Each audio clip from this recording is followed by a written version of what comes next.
Good evening. This is John Warren, publisher of the San Diego Voice and Viewpoint newspaper, coming to you with our program From the Desk of the Editor, joined by Dr. Leonard Thompson as we do this and provide an open mic. We are here not only to talk with and share, but also to hear from you. I always like to remind you that the Voice and Viewpoint is San Diego's oldest and only African American publication, available in 89 zip codes, 17 cities, 39 communities, the unincorporated areas of the county.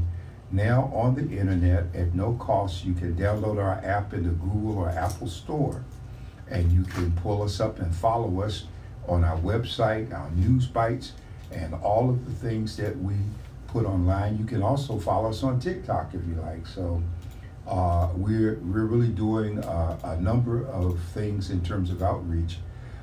This evening, if you wish to call in, you may do it at 858-251-6111, 858-251-6111, or you may reach us online at godradio1.com. And so either way, we are excited about the opportunity to have this interaction with you. Tonight, we have with us as a guest Mr. Tony Young, well-known member of our community, former teacher, former city council member, consultant to powerful people, and now the president of the Workforce Partnership. And so, Dr. Thompson, I wanted to yield to you before we start with Mr. Young so that he can help people understand the one business that was not intended to be led by one of us. Well, one of the things I'm very excited at having you here today, we got so much to ask you and so many questions, and I know we want to give you enough time. So I'm just going to say welcome and thank you for your support over the years. And I'm turning back over to you. Let's get it on. But I know Ms. West might have something.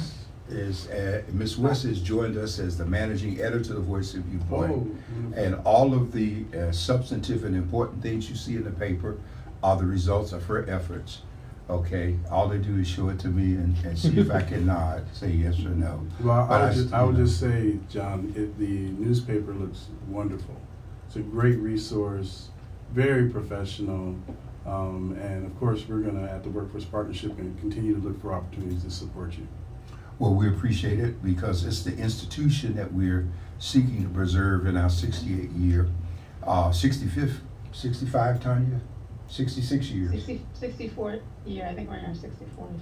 Yeah, and so one of the important things about where we are now is that we are transitioning. We are going to maintain print, but we're also transitioning into the digital age in a very big way. And so that's why we have news bites that we publish. Tanya can say how often we do it. You can say a word about that. 3 times a week. Say what? 3 times a week. 3 times a week, Monday, Wednesday, and Friday. Okay, and we're constantly updating our website with information, and we also do live feed. So as with the flood, we cover things in real time, and our goal is ultimately to have drones so that we can really upload. So we're working in that direction. That's great. Mr. Young, I think it's so important. Workforce is a unique organization, and my memory of it came about after Congress made a change from CETA in terms of what was the whole approach to providing jobs and training. And so when Workforce was set up here, it was set up as a nonprofit. We needed an umbrella agency to capture this new program. And so a lot of people got involved with it. At one point, I think the Manpower folks were very instrumental in the original structure. And over the years, it's expanded. We've had people working in it. We've had job training and everything. But you've come along following a very difficult time, and you have taken the reins, and you are restructuring in such a way that the community once again wants to be involved. So I want you to take time, tell us what you're doing, say a word about the series of meetings that you're doing. Yes. And we want to help that get out as people are listening. Yeah, thank you, John and Leonard, and thank you for all of you for being here. So just give you a little understanding of what the Workforce Partnership is, because one of the things I figured out is that there's a lot of people who don't really even know what it is. So I'll do it in a simple way, is that on one side of the coin, it's a organization that helps individuals get trained in the type of job or career path that's of interest to them. But then on the other side, what we do is work with industry and business to come up with the right trainings to fit the needs of this region.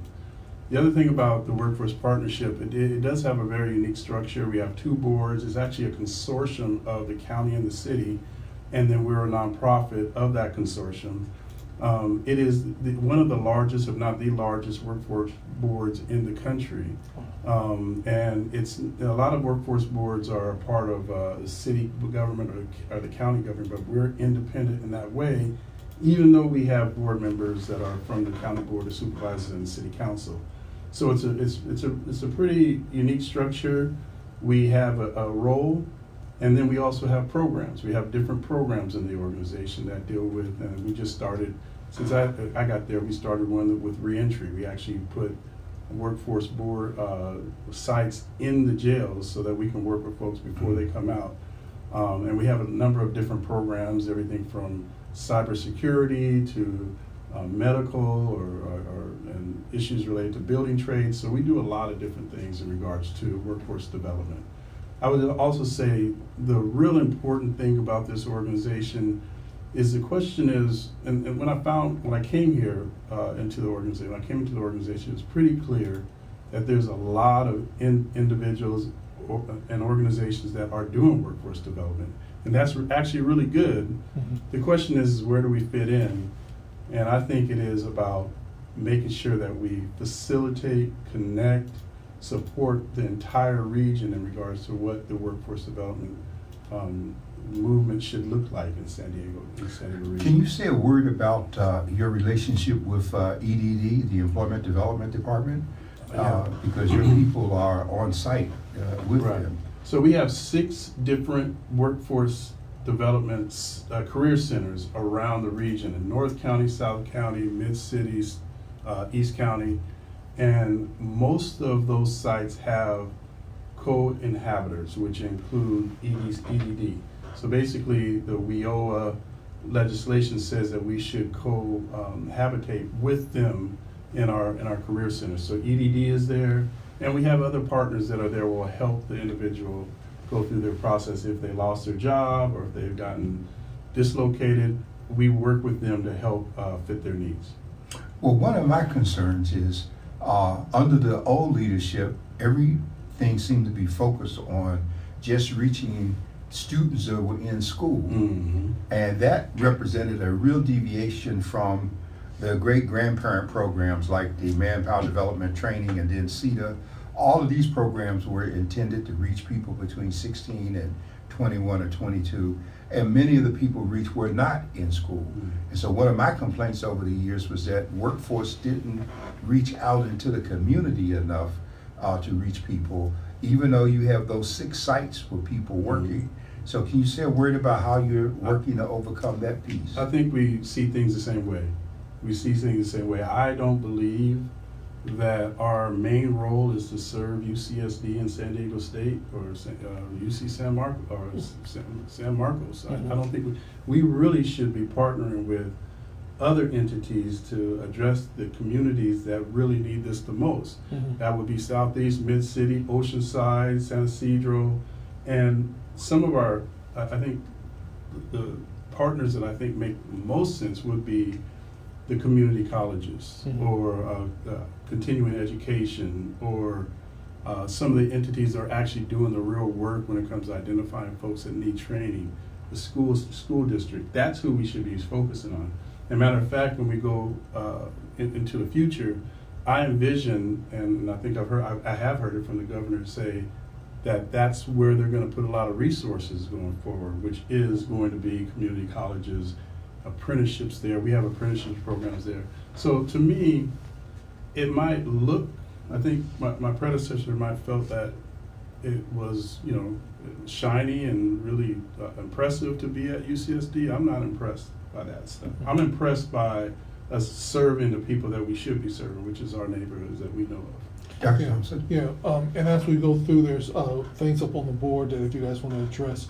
But one of the things that I do want to say is the fear factor that it seems like some people in the community have for the fear of the unknown of when they come there. Some people feel like they're not welcome there if they're African American. That mostly Latinos are being served and refugees. How do we bring back our total community and not feel like they're not welcome? Yeah, I agree with that. I agree with this legacy of us not serving the African American community specifically. And there are a lot of steps that we're going to have to take to make sure that we do that. First thing I did is make sure that my executive team reflected the community. So we have, for the first time ever, I think John can attest to this, that we had our executive team is all people of color, all people of color. Wow. So that's definitely a huge shift. Also, our staff should reflect that, and now they are. I mean, I'm going through a whole hiring process. I've made a big cut of our administrative staff, and I'm using that extra money to put it out into the career centers, including Metro, which is right on Imperial Avenue. So when we hire, we have to hire people that look like our folks in the community. That's the other part. But then in reality, I just think that we have a long ways to go to be able to provide the right customer service for the people, to respect the people as they go and come into the door. The facility should feel receptive. The people need to know how to engage with folks. And that's a cultural thing. I'm talking about an organizational cultural thing that then my next year I plan on really focusing on. Okay. You know, I've been seeing a lot of, I want to say legacy moves from the RISE Fellows and all the work that they're doing. Do you see somehow engaging the RISE Fellows? Because and it's funny to me that when you become a RISE Fellow, it's almost like you don't went to grad school and everybody's like, I'm a RISE Fellow.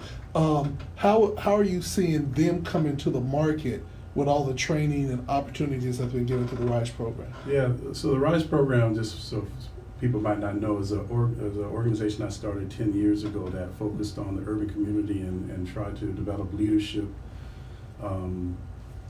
strategies based on adaptive leadership and group dynamics, and I think we've been pretty successful. So number one, they're the smartest people I could find, so I'm hiring them, number one. So I got a vice president who's a RISE fellow. I have other folks in my organizations who I feel I'm not shy about it because they're smart. Yeah. But in the longer range thing is that the cool thing is that many of those RISE fellows are now running or ahead of organizations or in organizations that we should be partnering with. And I wanted to bring that up when it comes to partnering, is that the workforce partnership should not be competing against people. Yeah. And that's what we've been doing in the past, is actually getting the grant and from the state or the federal or some philanthropic organization and keeping the grant. It really should be helping these entities out there like RISE or any other nonprofits that are doing that work. Well, I We thought, should get them the money, and then we should support them. That should be the strategy. well, I'll be very honest, before you came along, I abolished the workforce partnership because it had a history of not serving the community. It had a history of grabbing people for its advisory board who, when they got there, they didn't represent the community, though they were supposed to. It had a history of putting all of its efforts into reaching students in high school that they could recruit through the internet rather than the hands-on. And I was very disappointed when I used to go to EDD, because whenever I had a personnel need, I made an effort to go there first. And oftentimes the people working there had real attitudes, even against employers. And we were the ones who were trying to hire the people that were coming through there. And so that's why I continue to be concerned about the people, that whole element that is not in school, that if, I guess the place they would come there would be through EDD. There would be that element that would come through there. They might not have the education or a GED or whatever, but they're coming looking for training. And that element was being left out under the old approach. Yeah, well, first of all, EDD is separate from us, but Right. they're in our building and they work with folks who are unemployed or lost their job or dislocated. So it's your building that they're in? They're in our building. We co-locate with them. Oh, okay. yeah, that's so interesting. just imagine I don't have control over them in regards to Right. that, even though we do work with them. And I definitely would say that our organization also has a long ways to go in regards to how just the empathy. It's interesting because you remember when this was started, and that was 50 years ago when this was started. Yes. And I've noticed in our organization, it's almost like all of those different things, different cultural things, they've seeped into the walls, and they just kind of, you have to extract all that out. Sometimes it's the people, sometimes it's the process. There's a whole business process plan we're going on over. Well, there's no institutional memory because what we're talking about predates the people that we're talking about actually having been born. Yeah, but the thing Okay. is, though, Dr. Warren, is that because of these things, the system has built upon itself so much, they don't even know why they're doing it. It's just because it's been done for a long time, and it hasn't been a good way. Yeah. So it's become almost like a culture that we have to change. And I'm not shy of saying that because I know that's what has to happen. I know I've lived in the community, so I know what my people feel. So that's the issue. Well, Latanya, I remember, and you can help my memory. Tony, you're doing a series of meetings now, Yes. and I need you to say something about them because, as one caller pointed out, that there was one last night. I believe they went very well.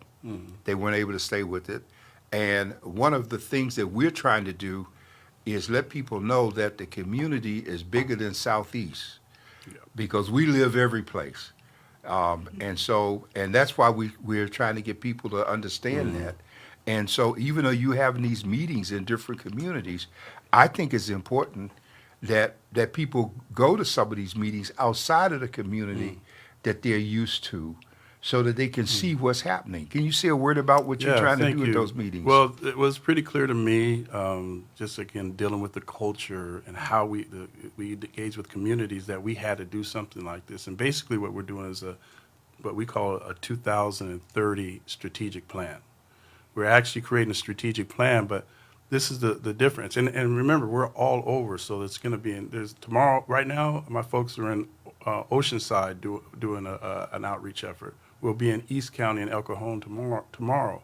We're dealing with the Port Tenants Association. We're gonna engage with we're gonna have 18 different meetings over Right. the next couple of weeks, and so it's really to hear what we haven't done right and what should be done, and then try to create a true strategic plan, not only for the organization, but really because we're in this position as this organization when it comes to what we do, is a strategic plan of workforce development throughout the whole region that will include our partners, including, you said EDE, but the EDC, including the Black Chamber, including the military. We have to include everybody. If we're going to have a true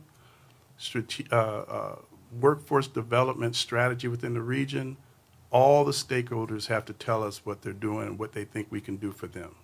And I would just say the other thing is that they have taken the approach in the past as if we are the thing. It's only about us. They're like just this big entity that takes up all the stuff, all the resources. I don't believe in that.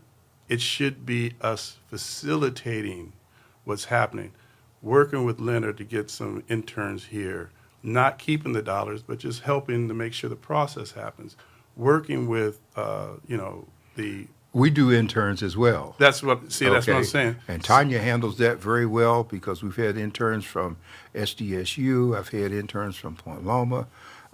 We have a fellow right now from Berkeley. And so we're in the intern mode. The issue is, and of course this year we haven't had those many requests, but we have, we're always trying to reach out. Right. To get those that are interested. What they didn't tell you is that there's access to dollars that you can use, and that's the other part that I learned since over the last year is that there's different ways to make stuff like that happen. Right. obviously, we have to create these right career pathways for folks, because the career pathway has to continue to lead to jobs, right? To real jobs. So we can't just, identify folks to clean bushes and clear out weeds in the canyon type of stuff. But as we identify and we have a number of the career pathways, and I think journalism is a part of that, we can find a way to set up training programs to support that. I just got off the phone with, which is a real shame, with Brother Hamid just today, is that they did not let that man really participate for years. So finally, he's using the flood relief money, he is doing a number of houses based on the training that we provide. But wasn't he on the advisory board at one point? Yeah, but Because that became a blockage. There's a advisory board, Right. and then there's an advisory board. Right. There's probably was an advisory board of 3 people, really, in reality. And I'm not here talking bad about the organization. I just want to be honest and make sure the community knows is that, man, there's so many opportunities to do this. We can't do everything, but we need to make sure that everybody's aware of what the opportunities are. Now, one of the things I want to say, because I actually got introduced to what the organization was doing through Nellie's Kitchen. She got registered, Yes. and immediately she was able to pick up several people, and then from there, they're trained, and now she said, okay, these people I'm going to keep, and they're going to go on, and so we're placing them. So she said, okay, let me hook you up with my person. And this is where I'm talking about where the community is talking. And so when I interviewed, I think the young lady that we actually decided to work with is a foster student. She's about 21 years old. And we said, okay, so we're killing, or I would say we're hitting several target things that we want to hit as a part of our organization. What I want to ask is that with all the changes that need to be made and has to be made, how is the board insulating you from the, for lack of better words, haters that will come in and try to stop the process because it's different than what they're used to? Yeah, I have a lot of support from the board. I had to reconstitute the board. So we have a black chair of the board. We have a black vice chair of the board. As I said, we have all of our executives are people of color. I've identified some folks that help. So they're doing. I think they're doing a good job. And of course, the other board, which is Monica Montgomery, is the chair, and of course we work with her really well. That's helped, but folks are going to try to continue to seep in, try to leverage themselves, because we have almost a $46 million budget. So for companies, there's opportunities in their minds, and so the other thing that we're doing now, also, Leonard, is making sure that I just hired 2 procurement officers, which they didn't really have before, to relook at who's getting contracts and all of that. And that's another part, is who gets the money from doing all this work out there. And so, but haters gonna come at you. We've been through this before. Well, I need to say something about where we sit with this, because Tanya knows that we train a variety of people. One thing about a newspaper, it's fluid in terms of all the different areas that people are involved in, from research to projects to things that you learn about. And you mentioned entities like the EDC. We've never had a relationship with them. There are so many entities in San Diego that don't understand that as a matter of public policy, there's an obligation to be involved with us, because we represent a community. It's not about how many people or what our readership is. It's all about the fact that there is a due process scenario that speaks to notice, due process, accountability. Now, part of the way this has worked is that when people have engaged in government contracting and they've run a notice with us that they have a contract, even if they didn't get any people of color, and they went ahead and hired another group, and somebody protested later, the Office of Federal Contract Compliance would look at the fact that if you ran a notice with Voice and Viewpoint, then you met the good faith requirements of your bid, and therefore you are insulated from blame in terms of who's hired. So we deal with people from the standpoint is business. It's not a matter of giving us an ad. If you have government money, it's a matter of outreach, number one, and it's an institutional issue in terms of reaching communities of color. Because the Union Tribune and the Transcript, back in the 1920s, they set it up so that anything that was public notice went to them by putting daily newspapers of general circulation, which was the knockout weeklies. Well, now we have a situation where all of our community papers are ethnic. The UT is basically non-existent in terms of anyone looking at it. True. We're online. The county does a very unique thing with us. When the county HR people, they will run ad with us, usually what is LaTanya, about once a month. And in this ad, they will have a QR code, and they will say, now hiring.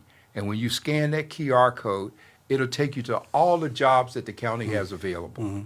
The city is beginning to do the same thing. That's a good idea. We still have black folks who are not getting jobs, and we still have a EEO slogan, which has become meaningless because folks are not really reaching to embrace us. And so those who came before you made no effort whatsoever for what I'm talking about. I know. But the people who are your partners now, they need to understand that that relationship, it extends to Dr. Thompson, it extends to us. We're the only game for our people, but we also make sure that we are inclusive of Asian Journal, Filipino Press, Vietnamese, Chinese, all these other community entities. We never have said use us to the exclusion of others, because No, I've talked to you about that. yeah, We always everybody have has to be conversations like involved. that. And so this is a challenge now because you understand it, but I'm finding that many of the people who get hired, they don't. Yeah. And we have a young element that doesn't read. And so they think that if it ain't social media, and they don't realize we do social media as well. So now you got to stay on top of them. Yeah, Yeah. it's definitely a challenge, and you know when we have almost FTEs, we have almost 160 people that work for the organization. Right now, I broke it down to 120 because I thought didn't make a lot of sense. But the good thing is we do have an African American who's over that. The VP of operations, which includes that type of stuff. And he lives in our neighborhood, Brandon Harrison. You know Brandon? So he definitely understands that. A lot of young people, I shouldn't say young, a lot of folks don't understand it.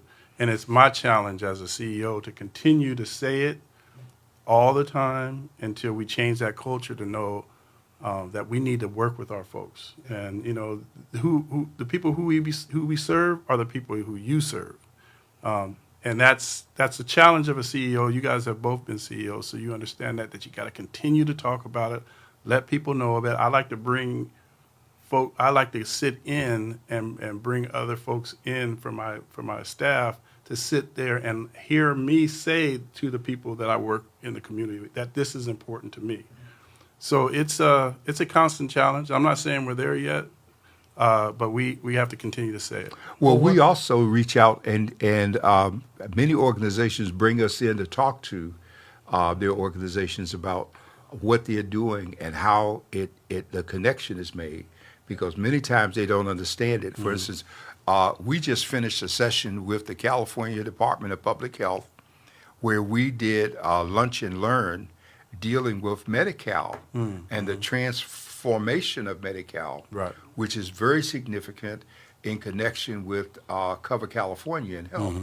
And so we're outreaching to people. Leonard is doing it.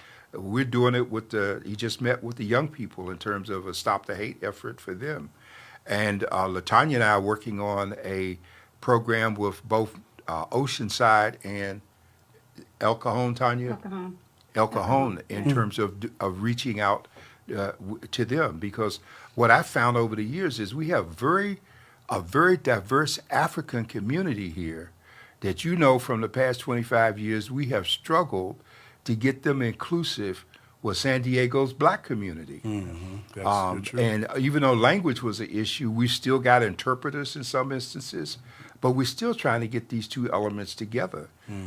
Because divided, we're in trouble in terms of our numbers. No, I agree with that. Yeah. One of the things I want to applaud is that bringing the community back into the agency.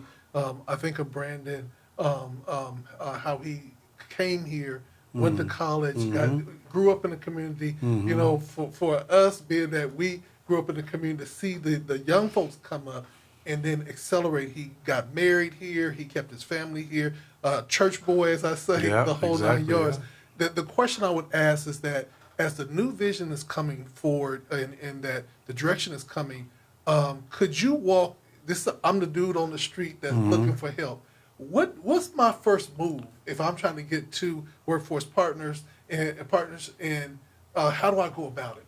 Well, let's use a scenario. So I'm walking down. I do my walk in the morning on Skyline, right? And I see a bunch of young men at the bus stop, or whatever, and they're, hey, are you interested in the Workforce Partnership? Or we have a conversation for whatever reason. The first thing I would tell them, because young people are like this, I tell them, get on to our website. And it's a really good website. It's workforce.org. That's what I would tell them. Then I would say, you can ask to have a meeting with our career navigators. Then I would send them down to Imperial Avenue right across from Home Depot at the Career Center and walk in and sign up and get intake. Because the way that we can actually really provide service for them is if they actually enroll. So they have to enroll. And once they enroll, then we should help them figure out what career path they want to be into. And the thing about one of the things that's amazing when it comes to the Workforce Partnership that we did, it wasn't really shared, is that we will pay over $7,000 for any training that is on our list. And we have 170 types of training, everything from truck driving to, like I said, building trades or whatever. We'll pay for it. We'll also pay for your child care if you need that. We'll pay for your transportation. And so we try to remove as many barriers that we can. Matter of fact, one of the issues, this is a perfect point for this. I came in and I looked at our numbers over the last year and a half or so when it comes to how much supportive services that we gave to people. So I looked at, okay, how many, we give gift cards out for if you need clothes, I looked at it. We didn't even give out close to, 20%. Wow. So we're leaving that on the table. I was like, no, so this year we've already surpassed it by 3 times since I've been there, just because I know that's important, right? Mm-hmm. I pushed the organization, pushed the staff to give that money out. It's not your money. Mm-hmm. Give it to the folks so that they can use it. So that's what I would say to those young men. And then I would, the way I work, I usually try to follow up, get their phone number and say, how'd it go? Yeah. Because there are still some issues. There's backlogs, there's slow processes, which is something that I can't be a part of. I cannot be over an organization that doesn't serve in a quick manner. And we haven't got there yet. We've gotten better, but not where I want it to be. And then my last question, or it won't be my last question, but one of my questions, you mentioned a collaboration with Continuing Ed. Mm-hmm. As you're sharing this, I'm like, oh my God, the things that they're doing with Continuing Ed just lines up perfectly with what you all are doing. And so I could see that growth piece for both entities. And I could see where you're saying we all need to grow together to hit our mission. We do. It's workforce development is a lot of people do it. There's a lot of things that relate to that, including the community college and continuing ed. So Dr. King, who they gave a really difficult time to at the workforce, I actually got her on our board, and we came into a contract with her. I think this year the contract is almost $400,000 for her to provide a couple of different types of training at ECC. And so, they're a part of that whole system. When I'm talking about the system, they're a part of the whole system. And that's the only way we're going to get to the difficult part is think about, we know ECC, we've been around ECC. Think about the entire county and all of those types of things throughout the East County. Think about Ramona. Think about there's a lot to do that we can do. That means that, in my mind, we can't focus on just providing, and that's what has happened, direct services, because we don't have the capacity. We never hire enough people to provide enough direct services for people. We have to partner and support folks, be a vision leader on things so that we can have a real system in San Diego that works for everybody. So you talked about career paths, and you were saying that journalism, even what we do here is on like career path. Is there any career path that deals with like the merchant marines? Because I've been working with a young lady who has successfully able to get young men in the merchant marines, That's and cool. they're growing very quickly. And she said, "I want to help more people. I want to help more people." And I said, "Okay, well, we have to see how we can get you in to provide those Yeah, services." that's a good. And we have there's a lot of different career paths throughout the country. Okay. Think about San Diego and what we view as like important career paths for our region. That's what WIOA, which is our legislation that is over us, that's what it says. So I have to look at that and see what that is, but there's probably a lot of things in the merchant marines, a lot of things that you have to do, you can do. So it could be a plumber, electrician, welder, whatever. And Well, so some of that. I want to throw the 3 E's out to you, and I think they're really good to adopt. The 3 E's are exposure expands expectation. And so, with all the different programs and things that you're talking about, one of the biggest problems I see from where we sit is our community doesn't know about them. And so somebody's got to make people aware that resources are there. If it's the gift card, if it's daycare, if it's the choices in terms of different programs. I mean, this is the way when Job Corps was first created, and I was there on the Hill when we created Job Corps. That's what Job Corps did. It laid out the different jobs that were available. And the original Job Corps plan did not put you in the Job Corps program in your city. It made sure it sent you to a program that it was in another location, which was designed to get you away from the element that you were accustomed to. And so I had people from the mainland that ended up in the Job Corps program on the island of Kauai, up in the woods, which was really a sweetheart place to be, based on the way it rent. And I often went to visit and check on it. So we need to have people put out. You need to put out. These are the career paths. These are the career options. These are the things that can be done. That's good. And these things are important because since I was there when we created CETA, I was there when we did manpower development and training to replace CETA, when we did the youth employment provisions under those statutes. Everything was geared about getting jobs for young people. And one of the things that's happened in San Diego, and I pushed this idea with the mayor, I felt that the city of San Diego needed to have a youth employment department of its own, and that within that department there needed to be an agreement with the MTS so that when young people between the ages of 16 and 21 got jobs, they also got that travel card, so that you and I remember 30 years ago, if they got a job out in Sereno Valley, they used up all the money they made just trying to get there. Just trying to get there. To go back and forth. And so that part has already been done. So now I see one of the challenges right now is just letting people know what you have. And I don't think that will happen without your leadership, because people don't make work for themselves.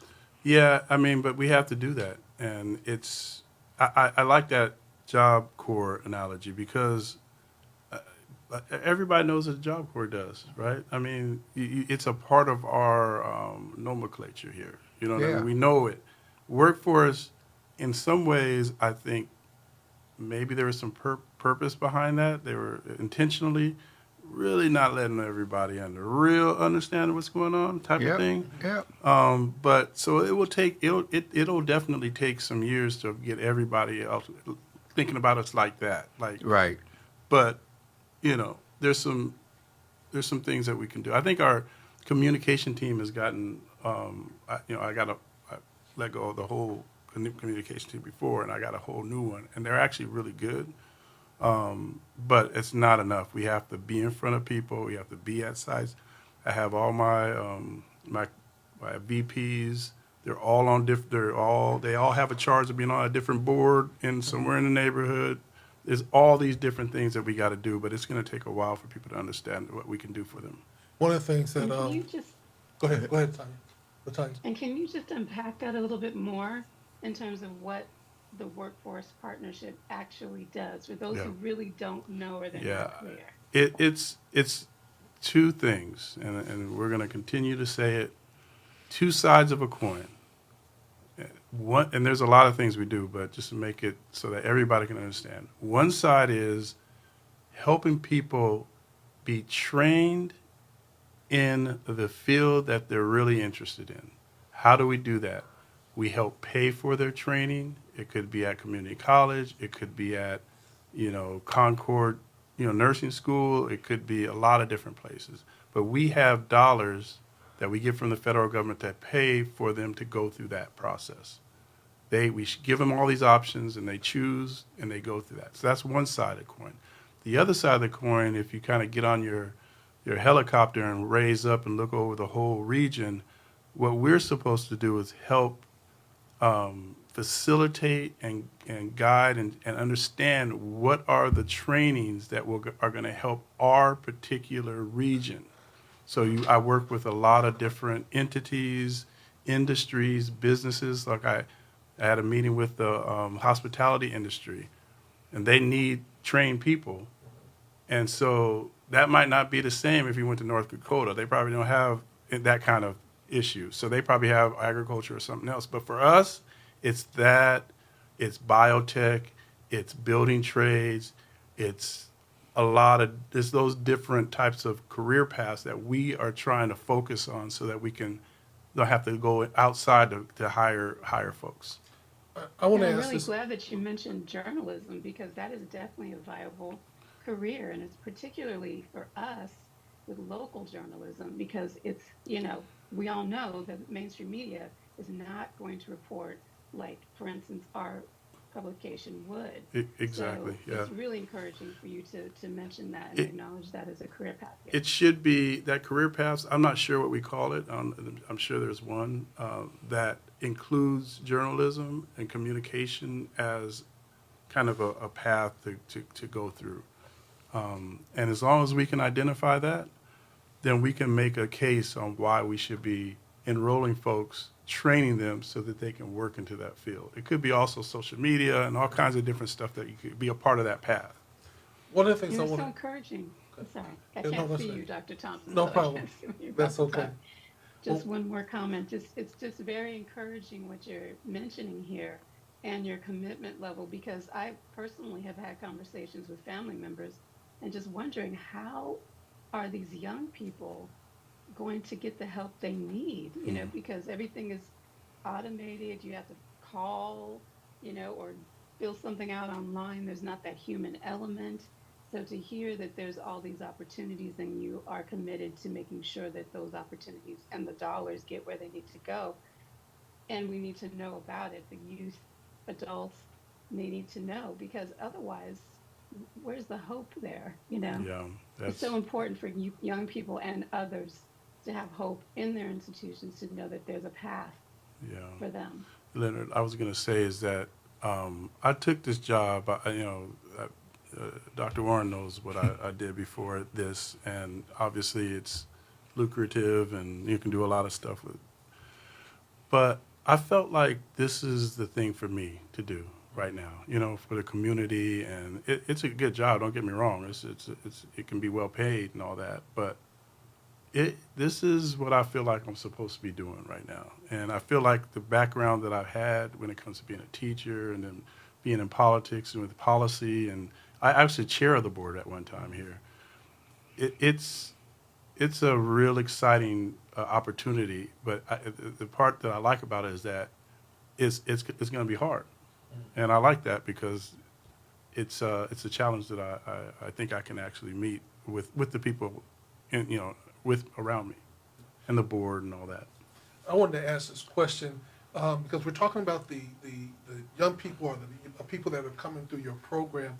Is there any training that you give on the receiving agencies? Because, a lot of times when I get staff members that are coming in and I hear their story, then I know that I have to give them even more than just, you're going to come to work. I have to create an environment for them to grow and to develop, Right. because some of them have never been in a quote unquote professional environment.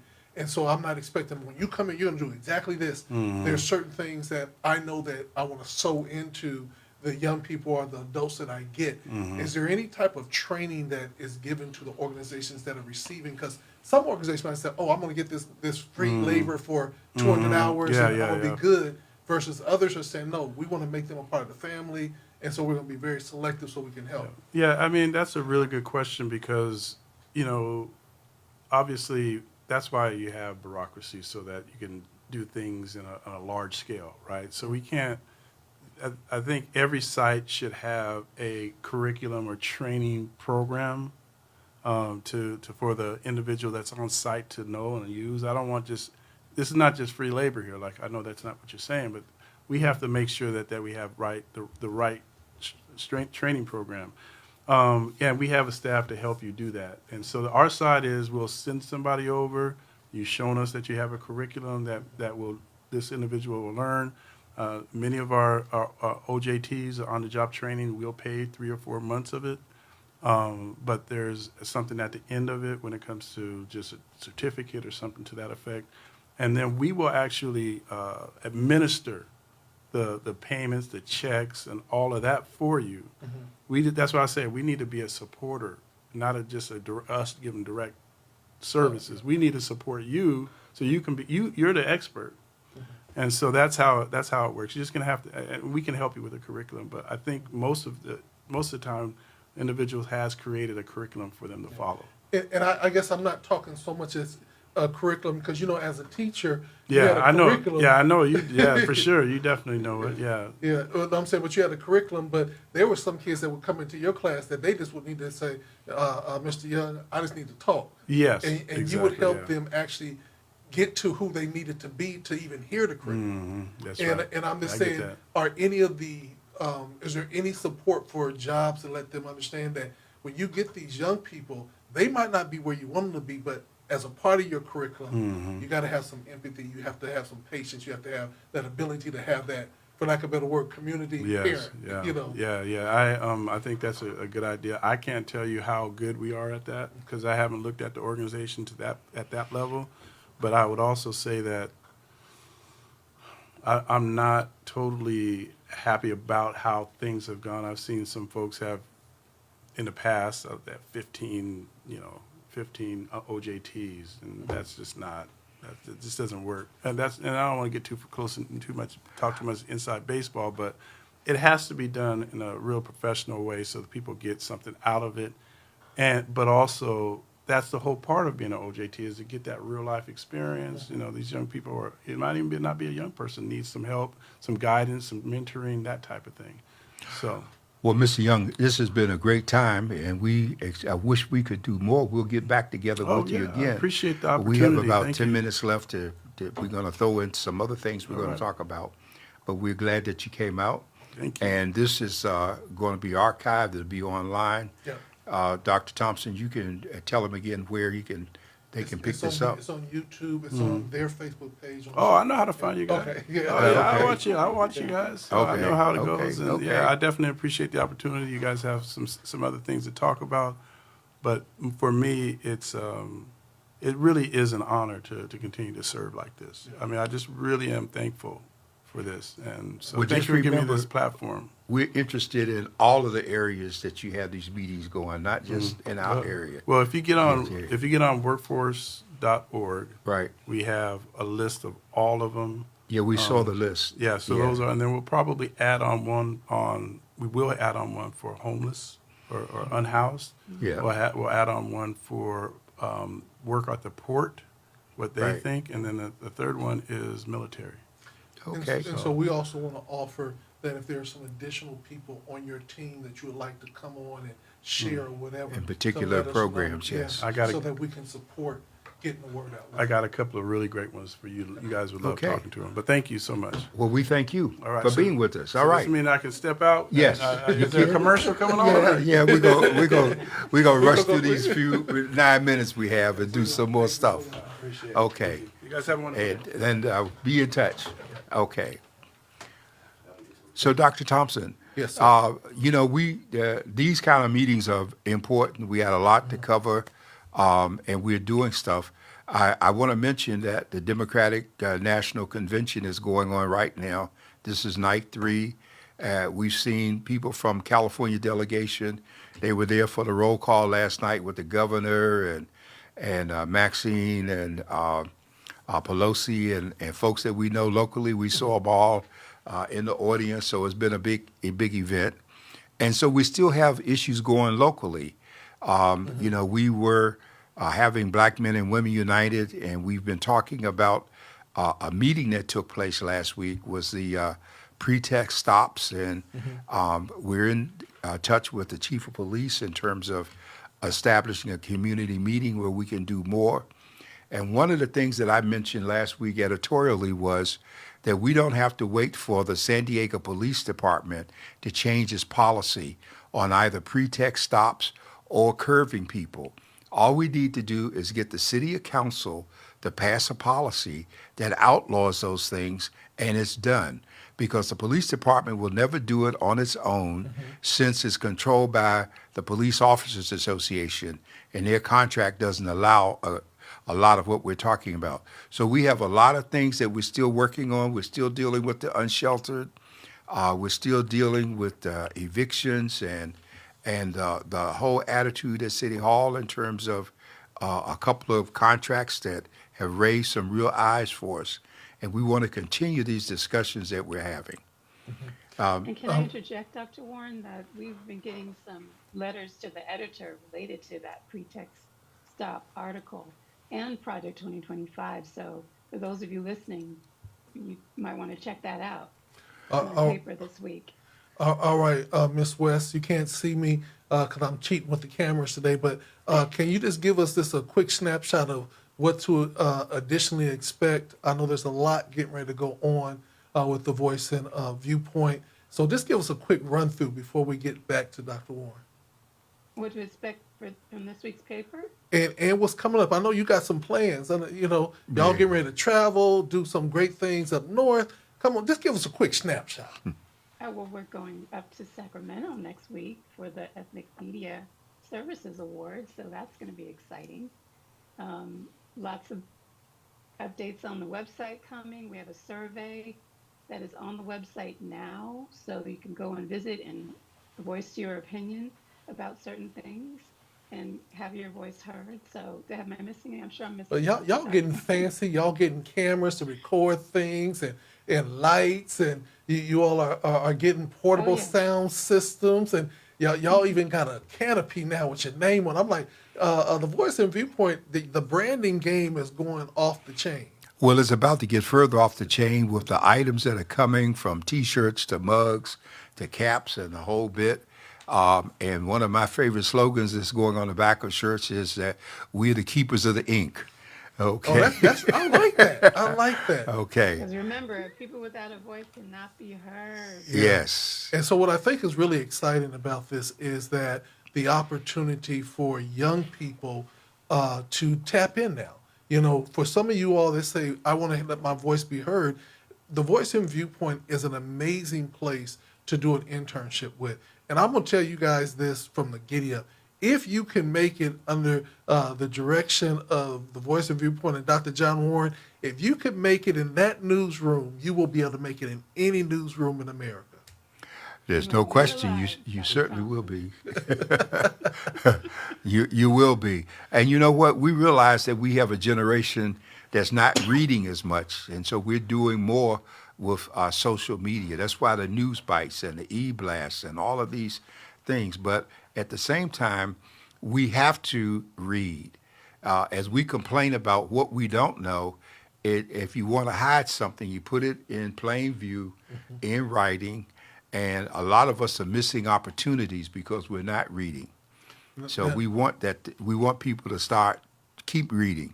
Well, and you know, And can I I'm say, as a former well, well, teacher, reading regularly, even if you're, reading that first, second paragraph and then the last paragraph, because there's a lot of times when you're reading things in the news, if you're not following the story, you're going to miss out by the now, 10th, now, now, whatever Miss time West, people are. because we were almost running out of time, and you know I'm gonna have Right. to ask you some questions about the Democratic convention. I want to know what you thought about last night. Oh my goodness. I missed some of it, unfortunately, but Michelle Obama, oh my God, she broke it down. I mean, it was a masterful speech. Masterful. I was trying to write down some of the things she said. She said so many great things. I couldn't even keep up, you know. But she just really, I mean, everybody needs to go back and watch that speech and take notes. And one thing she said, I just have to say, we don't get a chance to change, we don't get to change the rules so that they fit what we want, No. And this is not, I think the biggest thing that she had to say to people was that everybody needs to get out there and vote. Don't get comfortable because everything is hunky dory, wonderful. The polls seem to be in Kamala's favor. No, this is a fight to the end. Do not be confused. This is an important election, and everyone needs to get out there and vote and believe that she will be the next vice president, but she won't be if you don't vote. Well, Period. the one thing I would say that resonated with both her and Barack was the power and the influence of her mother, and I think that that makes a big statement. Absolutely. And I think that we as a community need to continue to celebrate our elders for how they have helped us come over and brought us this far. So yeah, I've really enjoyed. Now there are a couple of things that I was like, when Lil Jon came out, I was like, okay. They done got a little bit flashy for me, but I was okay. I said, okay, I'm gonna get through it. But you know, I did enjoy the speeches. Dr. Warren, what was your take on last night? Well, it was several. I enjoyed Hillary Clinton's speech. I thought it was very important. And I think the thing that she and Kamala had in common was that although they were both lawyers, they both started off being involved and concerned about children. And so I think that's important. I think that the convention has made a point of the life of Kamala Harris before this running. I think they've dispelled all of the DEI, diversity, equity, inclusion myths. And if you understand, if you saw the roll call, many people realized for the first time last night that California is the largest state in the union. 494 votes. We got 492 of those. Here she was the attorney general for the biggest state, and she was also one of two state senators because each state gets a senator, gets two senators. And so now people are realizing the expertise and the experience that's there. And I believe that I have a editorial this week, and Latanya, I can't even remember the name of it. This week's editorial talks about. Gosh, I can't either, Dr. Warren. And that is the reason why you need to pick up the Voice and Viewpoint. I'm and telling tune you, in. you need to read this editorial because I know what it's called: the spiritual side of election campaigns. Okay. Yeah. The spiritual side of election campaigns, and it puts the word back into the process, which is as important as the motivation of the thousands of people. I thought it was significant last night that while a speech was being made by her husband, she was at a capacity crowd in Wisconsin. And that's almost unheard of for a candidate to be doing that in the midst of a campaign. Yeah. So I think it's powerful. I think it's caught on today. The most impressive thing was the number of Republicans who came to the mic and expressed why, as Americans, they were voting. And the one I haven't seen yet that I'm still concerned and wondering where she is Liz Cheney, because Benny Thompson was there. He was co-chair with her, and so I'm waiting to see where she is. But the Republicans are coming out of the woodwork for her. And so Trump's got to be nervous. My favorite speaker, and I'm going to end off with this, was his former press secretary to say to him, let me tell you what he really thinks of y'all. She said, I was there. I knew what happened after the camera shut off. I was like, yeah, my. she did. She did, my. didn't she? Yeah. Yeah, she told it all, I'm telling you. So, Dr. Ward, believe it or not, we're at the end of the show. Right. Latanya, we're going to do better next time. We was just all up into it. I'm just going to probably say you're going to have to come more often. Well, Be- I didn't mean to speak over you. I apologize. I Oh, just no, didn't no. see you, so. No, it's great. I just know that you have when you're in studio, you jump in and you like saying reclaiming my time, reclaiming my. Well, we have a That's one of conflict. my questions. I'm like, We darn. do have a conflict next week because next Wednesday we will be in the midst of an awards ceremony Exactly. in Sacramento with the California Black Media and Ethnic Media Services, and I believe we're going to be getting an award at that event. So we're going to keep everyone posted. You can look on the internet, and we're going to put stuff up as soon as it happens. So what to you're keep saying up. is we're not going to have a show next week. No. Because you guys are going to be up there, and our program director, Dr. Michelle, is going to be up Will there. be there with as you well, And yes. everything. Oh, I didn't know that. Yeah, she's going to be there along with a staff, one of our team members. I have to stay and hold the fort down. Because y'all know what's happening when y'all get back. Yeah, yes. Well, So we're excited, but thank you.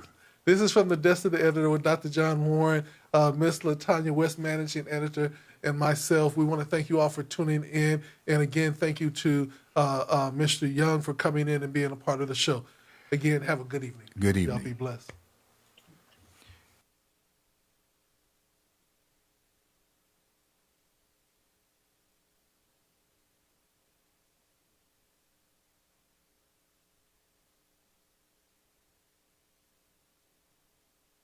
Are we off?